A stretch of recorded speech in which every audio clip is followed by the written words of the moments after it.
What is going on, guys and girls? It is Ghost Robo, and we are here with a little special box of gold called the iPhone 5. This is going to be an unboxing video of the white iPhone 5. It just arrived. This is a 64GB iPhone 5, so it's the biggest iPhone that you can get, and I got that because I record a lot of videos on the iPhone, and I'm constantly filling up my old one. I figured, hey, if we're going to buy one and you're going to have it for at least 2 years, why not get the biggest size to save on freaking out about memory or video stopping mid-recording. It comes in this box, obviously, as it always has. You pull off the top and you unleash the magic, which is the iPhone 5, is the first thing you see. I've never held one of these, so we're going to examine it firsthand. I have my old iPhone, which is a white one as well. This is the iPhone 4, and so you can compare them side by side. Try to hold these as low down as I can. You can see that it is about half an inch taller-ish. It's kind of an optical illusion because this one, based on its length, it seems like it's thinner, and even here in this video it looks kind of weird. But if you line them up, they fit perfectly onto each other, with one just having a little bit more length than the other. You'll notice the backs are different. So we have a full glass back on the 4, and we have the nice and lovely aluminum-ish back on the back of the iPhone 5, which resembles the laptop cases, the MacBook Pro laptop case, as well as the iMac, just all the aluminum that Mac uses in their Apple uses in their products. So you've got the beautiful back, you've got the camera on front and back. They now have moved the headphone jack from the top of the iPhone down to the bottom. It's right there, you can see pretty on the bottom of the phone. We will turn that on in a second. Let's get to the rest of the goods inside the box. We have our typical stickers and instruction manual that I don't think you really care about. Interestingly, the port remains the same. The plug connector here stays the same, but of course the actual connecting cable is different. You're now moving to a much smaller and much more different connector, which means new car chargers, new accessories, new everything for everybody. So obviously the USB end is the same, the plug is the same, but we have a much smaller connector on this end. So you have your cable, USB, and weird little lightning 30-pin connector, or whatever the heck it's freaking called.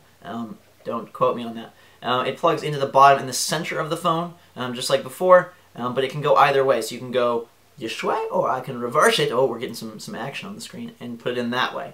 It looks like the speakers have been redone to be a bit bigger on the bottom, and you'll notice in the iPhone 4 that the speakers are too little, almost, I'm going to try to adjust this in here. You can see they're too little, I don't even know what you call them. Focus, there we go. Two little, almost like pouches of speaker, ports of speaker, and on the iPhone 5, it's a bunch of dots, and they've made it a lot. It just looks like the speakers have become higher quality. It could be crazy, that could be ridiculous, but that's what it seems like to me. While this is booting up, we're getting the iPhone startup screen, I will show you the headphones, and they are brand new as well, the Earpods as they're called, because everything has to be a pod of some sort. They come in a nice case. Now before, you get the headphones just wrapped up, and you throw away the wrapping, and then they get all tangled always. But these have a nice little case. Will you actually use the case? I don't know. But we open them up, unwind. I'm going to take them out for you, and you can see how they look and how, I'll tell you how they feel in a split second here. They of course come with the little microphone and volume adjuster that most of the new Apple headphones come with, which is, to me, a nice addition. I really appreciate that and like that, especially if you're someone who listens to a lot of podcasts or works out. It's awesome to be able to switch the volume, pause, and all that on the fly.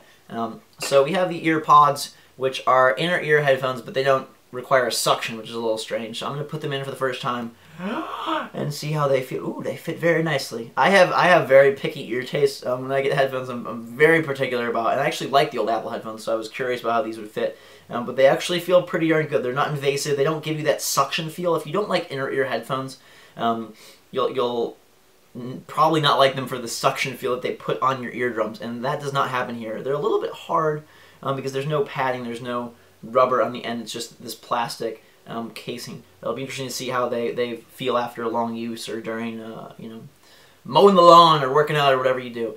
So those are the headphones.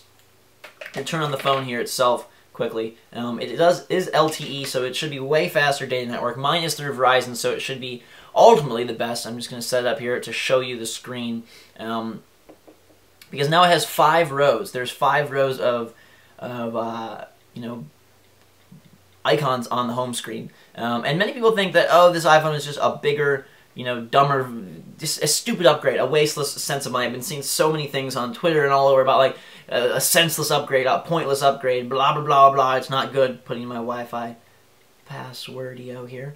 But I, for one, based on what I've read and based on what I've heard and based on what I'm feeling here, the phone feels sturdier. It's got a much more solid feel on the back. I don't think it's going to be cracking as easily. It's much more nicely produced. There's just some small things around the edging, around the front. A lot of things that just look a little bit nicer. It's got much more of a professional feel. Like I said, even the little speaker thing makes a difference to me. I really do like the two-tone nature on the back. We're activating the phone here right now for you. The home button has more of a click.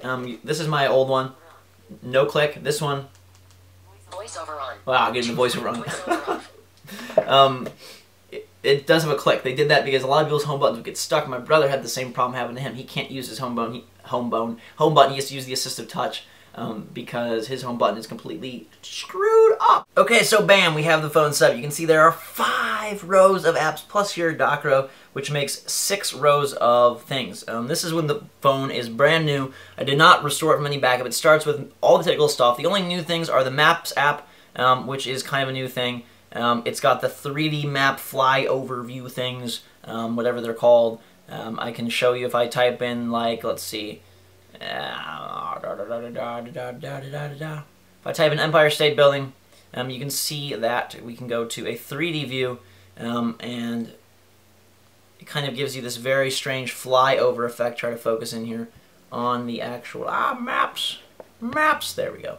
You can see it's very it's more of a different angle as you're moving through New York or through wherever you want to go. The only other real new thing on the main home screen is Passbook, which is your way for boarding passes, gift cards, tickets, all those things. It's one of the most highlighted features of the iPhone 5 and something that they've talked about quite frequently. Other than that, though, all the apps on here are the same at the start. It does come pre-equipped with iOS 6, so all the functionality that brought to any phone is now here on the iPhone 5. I'm pretty pleased with it. I like the form factor. I like the design. The bigger screen, for me, I have decent sized hands, I think. Average small, but I can brush across the entire screen just fine. That was a concern that, oh, you can't reach the top corner. It does not feel that huge in my hand. There are definitely bigger phones, both width and lengthwise. It is noticeably bigger than this, but it just feels like a better size, and I think it'll be better for video, and just overall a more interesting phone to use for multimedia. So, big thumbs up to the iPhone 5. Maybe it's not the revolutionary upgrade some were hoping for, but I think it is definitely a worthwhile one, and I am excited to get going. Thank you guys very much for watching. Hope you had some fun. Till next time, drink some hot chocolate. We'll see you all later.